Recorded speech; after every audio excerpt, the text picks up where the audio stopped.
वक्त मैं मौजूद हूँ थाना रूप के इलाका मोहल्ला मोहम्मदपुरा में। यहाँ पर एक शख्स जो बिला वजह घर में घुसकर और औरत पर तशद्दुद किया और तोड़-फोड़ की और नकदी रकम भी लेकर फ़रार हो गया। ये मेरे साथ शमीम मौजूद है, उनसे जानते हैं क्या मामला पेश आया है। जी बताइएगा क्या मसला है आपको? वो आदमी किस तरह घर के अंदर सर वो अपना दरवाज़ा उन्हें भन्निया, ठुड्डा मारिया ही, ताला लगाया ही। मेरा भाई घर मौजूद कोल है, उन्हें तहां ताला लाया और इन्हें आवाज़ दित्ती ही ताला नहीं खोलिया। ठीक है, उस तो बाद उन्हें कहा ताला खोलना जे ते नहीं, मैं हाँ नहीं खोलना। उन्हें उस तो बाद ठुड्डा मारिया, ताला मौजूद तोड़ छड़िया बूआ।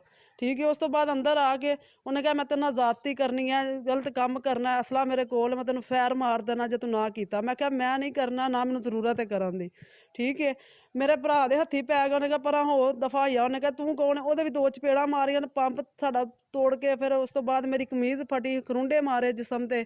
ਠੀਕ ਹੈ, ਉਹਨੇ ਕਿਹਾ ਮੈਂ 30-35 ਹਜ਼ਾਰ ਰੁਪਈਆ ਵੀ ਕੱਢ ਕੇ ਲੈ ਗਿਆ। ਮੈਨੂੰ ਉਹ ਨਜਾਇਜ਼ ਮੈਨੂੰ ਤੰਗ ਕਰਦਾ, ਅਸਲਾ ਲੈ ਕੇ। ਉਹਨੇ ਕਿਹਾ ਮੈਂ ਤੇਰੇ ਫੈਰ ਮਾਰਨਾ, ਤੈਨੂੰ ਮੈਂ ਹੀ ਮਾਰਨਾ, ਹੋਰ ਤੈਨੂੰ ਕਿਸੇ ਨਹੀਂ, ਤੇਰੇ ਭੈਣ ਭਰਾ ਮਾਰਨਾ, ਤੈਨੂੰ ਮੈਂ ਫੈਰ ਮਾਰਨਾ। ਅਸਲਾ ਲੈ ਲੈ ਕੇ ਮੇਰੇ ਘਰ ਆਉਂਦਾ, ਲਿਹਾਜ਼ਾ ਮੈਨੂੰ ਬਹੁਤ ਜ਼ਿਆਦਾ ਪਰੇਸ਼ਾਨ ਕਰਦਾ। ਤੇ ਮੀਡੀਆ ਵਾਲੇ ਮੈਂ ਇਸ ਤੋਂ ਕੀਤੀ ਇਹ ਕਾਲ, ਤੇ ਮਿਹਰਬਾਨੀ ਕਰਕੇ ਲਿਹਾਜ਼ਾ ਇਸ ਔਰਤ ਮਾੜੀ ਆ, ਗਰੀਬਣੀ ਆ, ਨਿੱਕੇ ਨਿੱਕੇ ਬੱਚੇ ਨੇ, ਸਿਰ ਤੇ ਸਾਈ ਵੀ ਕੋਈ ਨਹੀਂ, ਉਹ ਪਿਛਾਂ ਹੁੰਦੇ ਨੇ। ਤੇ ਜਿਹੜਾ ਵੇ ਤੁਸੀਂ ਇਹ ਜ਼ਰਾ ਹੈਲਪ ਕਰੋ। आदमी का नाम क्या है और उसके बाद आपने कोई 15 पे कॉल नहीं की? 15 ਉਹਨੇ ਮੈਨੂੰ ਧਮਕੀ ਦਿੱਤੀ, ਜੇ ਅਗਰ ਤੂੰ ਕਾਲ ਕੀਤੀ ਥਾਣੇ 'ਚ ਗਈ ਤੇ ਮੈਂ ਤੈਨੂੰ ਫੈਰ ਮਾਰ ਦਾਂਗਾ, ਤੂੰ ਥਾਣੇ ਚੋਗੀ ਨਹੀਂ ਰਹੇਂਗੀ। ਠੀਕ ਹੈ, ਮੇਰਾ ਉਹਨਾਂ ਜੋ ਕਰਨਾ ਕਰਨਾ। ਮੇਰੇ ਪਿਓ ਲੱਗਦੇ ਨੇ, ਬਹੁਤ ਜ਼ਿਆਦਾ ਨਜਾਇਜ਼ ਗਾਲਾਂ ਕੱਢਦਾ ਸੀ।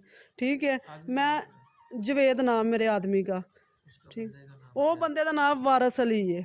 जो आपको ਠੀਕ ਹੈ, बोले ना ਜਿਹੜਾ कि आप ਮੈਨੂੰ ਤੰਗ ਕਰਦਾ, ਜਿਹੜਾ ਮੇਰੇ ਆ ਕੇ ਦਰਵਾਜ਼ੇ ਤੋੜਦਾ, ਮੇਰੇ ਨਾਲ ਗਲਜ਼ਾਤੀ ਕਰਦਾ, ਜਿਹੜਾ ਮੇਰੇ ਨਾਲ ਬਹੁਤ ਜ਼ਿਆਦਾ ਜ਼ੁਲਮ ਕਰਦਾ। ਠੀਕ ਹੈ, ਉਹਦਾ ਨਾਮ ਵਾਰਸ ਅਲੀ है, ਮਾਛੀ ਹੈ ਕੌਮ ਦਾ। जी बिल्कुल, हमारी औरत से बात हुई शमीम से। उनका यही कहना था कि ये आदमी गन पॉइंट के साथ घर में दाखिल हुआ और नकदी रकम भी जो है कि निकाल कर और उल्टी धमकियाँ कि मुझसे ज़िना वगैरह करो तो फिर मैं तुम्हें छोड़ूंगा। ये औरत जान बचा के घर से बाहर निकली और मोहल्लेदारों ने इनको बचाया। जी।